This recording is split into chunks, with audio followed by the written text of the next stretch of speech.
And it's Dave Castagno with Radio Screamer and Screamer Magazine, and I'm here with the original drummer from not just Great White, but Dante Fox, Mr. Gary Holland. Gary, how are you, brother? It's a pleasure. It's my pleasure. So, Gary, we talked last night, and your history goes way back. It goes back very far, yes. So let's talk about your arrival in Los Angeles. Tell us about that. Actually, let me cover the part where before I even left.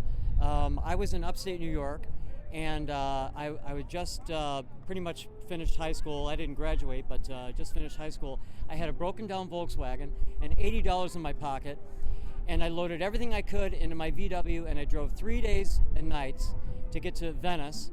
And I spent $40 on gas, $20 on food. I still had $20 when I got there. This is a long time ago when gas was a lot cheaper than it is now. Try doing that on $80. So I ended up in Venice. I stopped driving because the land ran out. Right. And I lived in my car for 4 months. I worked at McDonald's full time. I had 3 full-time jobs at the same time. I delivered the LA Times in Santa Monica, and I just had to start from scratch. So now, your first band here in LA, who was that? Actually, there was a group that had no name that I was kind of rehearsing with, and then we were looking for a guitar player, and we actually rehearsed Chris Holmes. So he's like the first real musician that I met, in Los Angeles at that time, and I've been friends with Chris Holmes ever since. Right. So he was sort of my connection to Blackie, and later on when that stuff came down. So you played with Blackie Lawless. Correct. Okay, and what was that band? That was a band called Sister. Sister, okay. And how did that go? And I know what you're getting at. Not me. It didn't go all that well. There's a lot of stories about Blackie being an asshole and being really moody and et cetera, et cetera. They're all true. I mean, it goes beyond that. But he was just a very miserable guy, and he's all about intimidation and all that. And I talked about it in a book that was written, Sting of the Tail. There was a book, and I talked about that too. But at the time, Blackie was playing rhythm guitar. He wanted a bass player, and he wanted this specific bass player named Don Costa. And Don Costa was the bass player for a band called Dante Fox, which was a group I had never heard of, but they were playing the Troubadour all the time. And so I went. He took me to see them at the Troubadour numerous times to see Don Costa, who he said was the only bass player in LA that could keep up with him. So all the time I'm looking at them, and yes, Don Costa was a phenomenal bass player, but I'm looking at the band and I'm going, boy, that singer can sing. I mean, he's got one hell of a voice. And that was Jack Russell. Now, I didn't even know him at the time.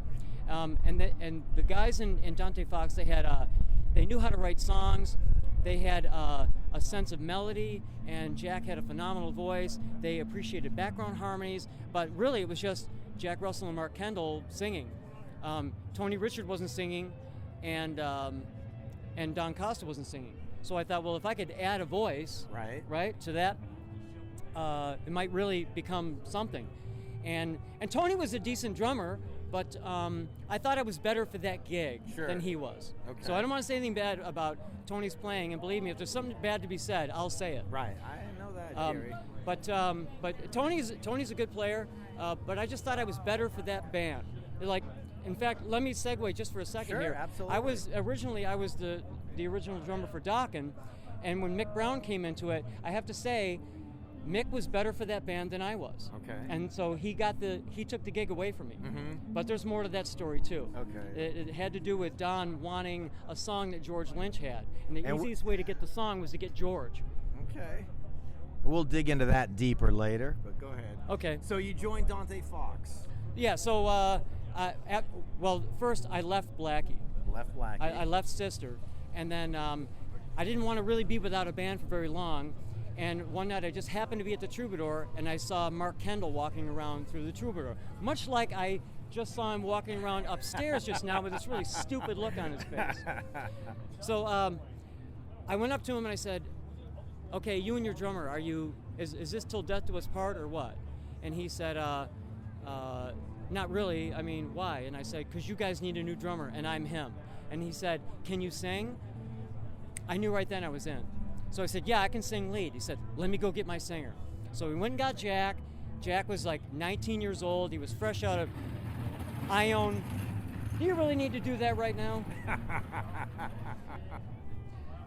Jack had done time in a correctional facility called Ione, which it was a juvenile detention center for shooting some woman in the chest with a rifle after he had in a failed attempt to steal back the drugs that he had just sold somebody, but he was so high on his own product that he was at the wrong house.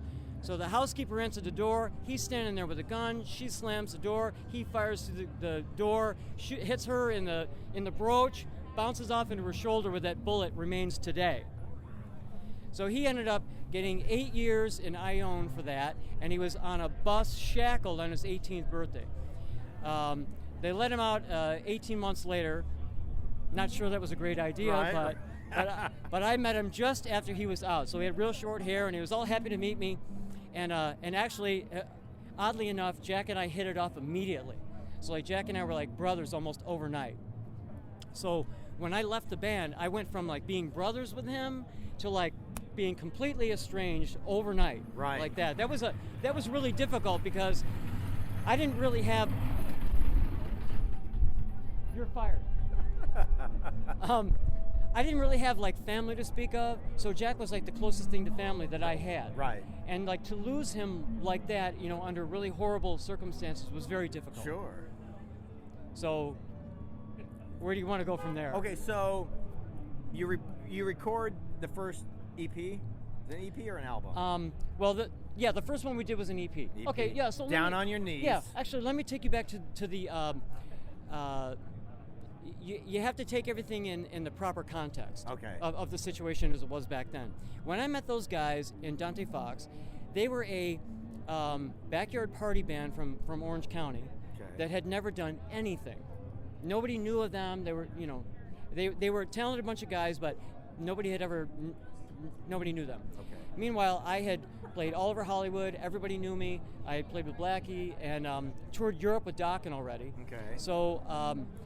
I had the contacts and sure. And I mean that's an essential part of the criteria.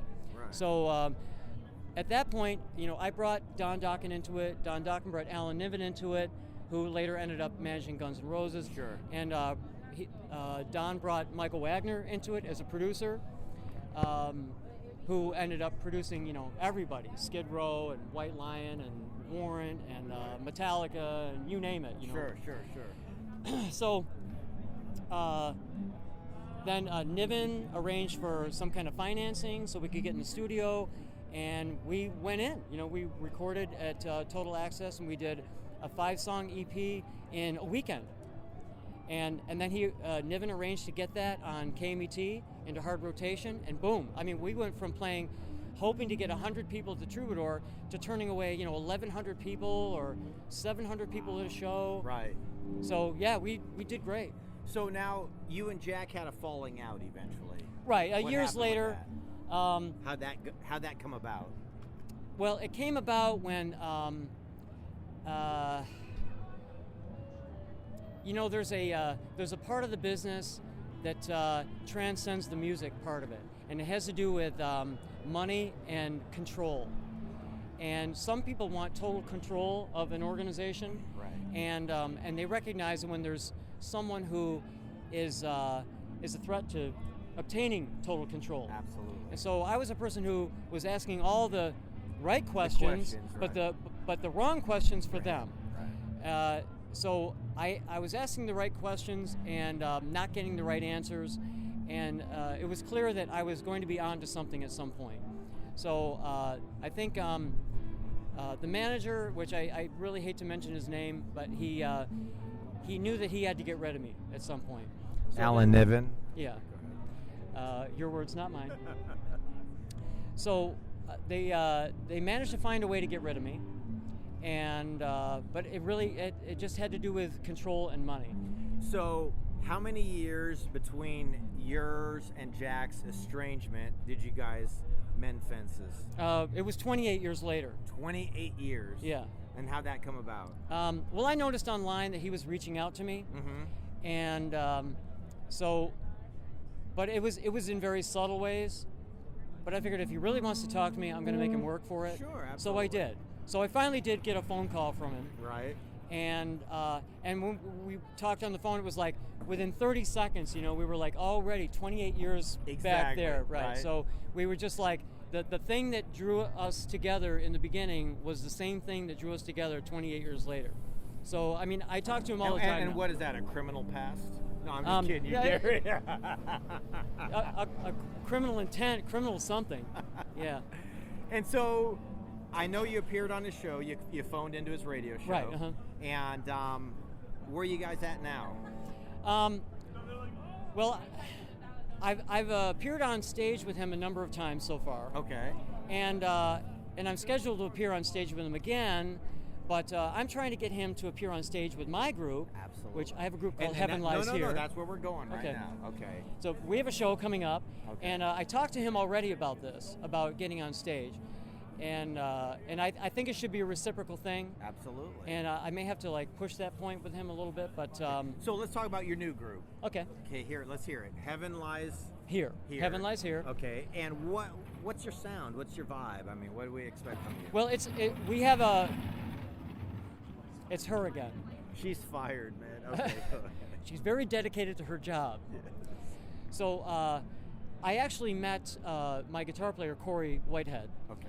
At a show where I was appearing with Jack at the Whiskey in August of 2012. Okay. So, and he was actually teching for Robbie Lochner, Jack's guitar player. Okay, yeah.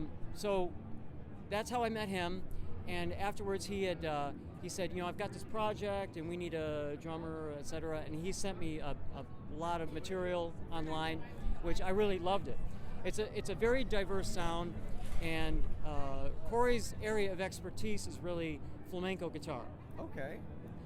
But obviously there's a lot of rock element in there also. But there's just enough flamenco in there to make it very different, right? And interesting, which is not something that you hear a lot. And he is a master at flamenco. I mean, a master. So he's not a novice at this. He's a professor of music at a college in California. Okay. And he has a doctorate in this kind of thing. So, how do our readers hear what you're doing, contact you and your group? Well, we have a Facebook page, obviously, Heaven Lies Here. So you can always go to that. There's heavenlieshere.com, which is our website. And we are in the process of booking a series of shows. And we expect to be releasing a series of EPs shortly. My bass player, Jimmy Puma, is from Syracuse like I am, and he's probably the premier bass player in Central New York. You're not going to find somebody who plays like him within a 100-mile radius. So I've always dreamed of being in a band with this guy, and so when we were in need of a bass player, I approached him, and he was very receptive, and I'm so glad that we did. So you got a show coming up next week. Correct. Okay, where is that? As a matter of fact, we have a show coming up on Wednesday, January 28th at the Whiskey A Go-Go on the Sunset Strip, opening for Bobby Kimball, of the original singer for Toto. Very good. Gary, it has been a